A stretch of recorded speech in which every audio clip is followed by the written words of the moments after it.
Hey everybody, this is Stuart with Wine on the Dime. Yeah, I bought it. People have been asking me to review it because I've done the Snoop Dogg ones, I've done other 19 Crimes. So I said screw it.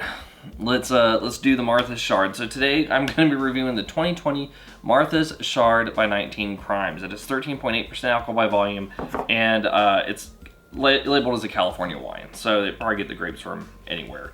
Let's take a look at this thing. So as I was cutting the foil, I looked at this thing. It says, 19 Crimes tells the true story of rule breakers who beat the odds and overcame adversity to become folk heroes. The spirit lives on today through innovators like Martha Stewart, a self-made icon who built a domestic empire. Martha's drive embodies the timeless values of the 19 Crimes mavericks who came before her. So like, I guess it makes sense because like you look at grand larceny, petty larceny, what is it? Stealing fish from a pond. Burning and setting fire to clothes, or burning, cutting, and setting fire to clothes. What are some of the other ones on there? So I guess in that case, I guess 1 count of conspiracy, 2 counts of perjury, and 1 count of obstruction of agency proceedings is probably right up there with the crimes that would have you sent to Australia back in the day, or maybe federal prison for 5 months with home arrest for 5 months. I don't know.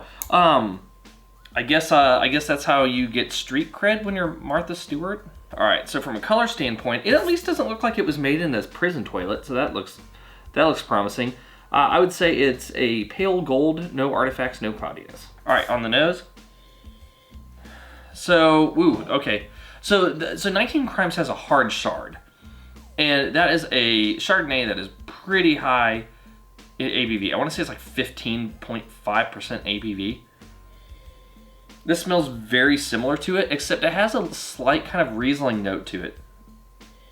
So it does have a little bit of like a very slight petroleum to it.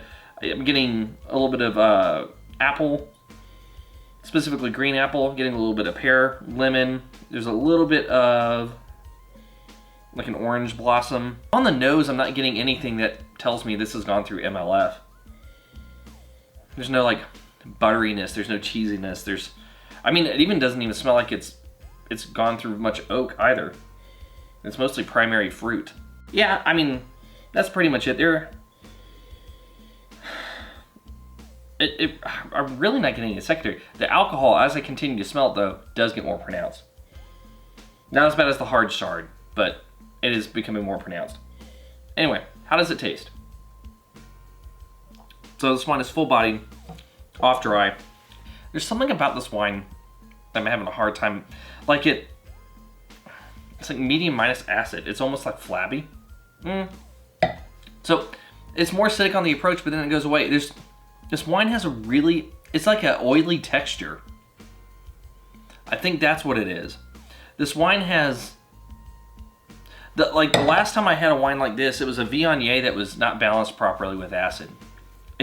It tastes oily. Like has the texture of like a weak olive oil. The fruit elements are more pronounced on the nose than they are on the palate. So medium minus there. The finish is medium finish. It just takes like a big enough sip for you to really kind of get enough of those characteristics for them to stick around. But then you get all that kind of oily texture in your mouth. It's just a really weird wine. Like, why did they think that something with this texture would be fine to put into a bottle? And I'm not gonna go much for. Oh, and alcohol does taste medium on the palate. Let's just get to the blick. So from a balance standpoint, no points. I thought about this for a bit because I didn't want to knock you just for the texture, but the thing that would have prevented that texture is to have more acid. Now, there also isn't a lot of fruit intensity, so everything's just kind of out of whack on this wine. So no points in terms of balance. Length, medium finish, I will give you half a point. Intensity, you have this medium on the nose, medium minus on the palate. I really do have to take a big sip, and I don't want to because of the texture. So I'm not going to give you any points. And in terms of complexity, I will give you half a point here because you do have some green fruit, you have some citrus, you have just you do have some elements coming into it. I'm not getting any really secondary characteristics, but that could be because they're subtle and the texture of the wine is throwing me off from, this is really weird wine to drink. So what I will say is, based upon the blick, I'm gonna give you okay. Still, with that being said, I don't like this wine. I won't buy it again. There are so many better Chardonnays that you can find, oaked or unoaked, than this. This is,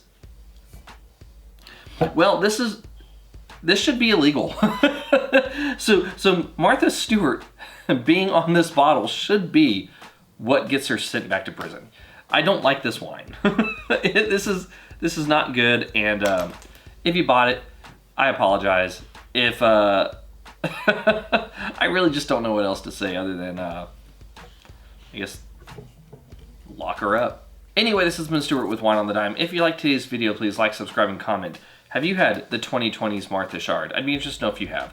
Leave a comment below, and I'll see y'all again soon with another episode from Wine on the Dime. Before I forget, if I'm looking at the Snoop Dogg wines or the Martha's wines, I'm buying water.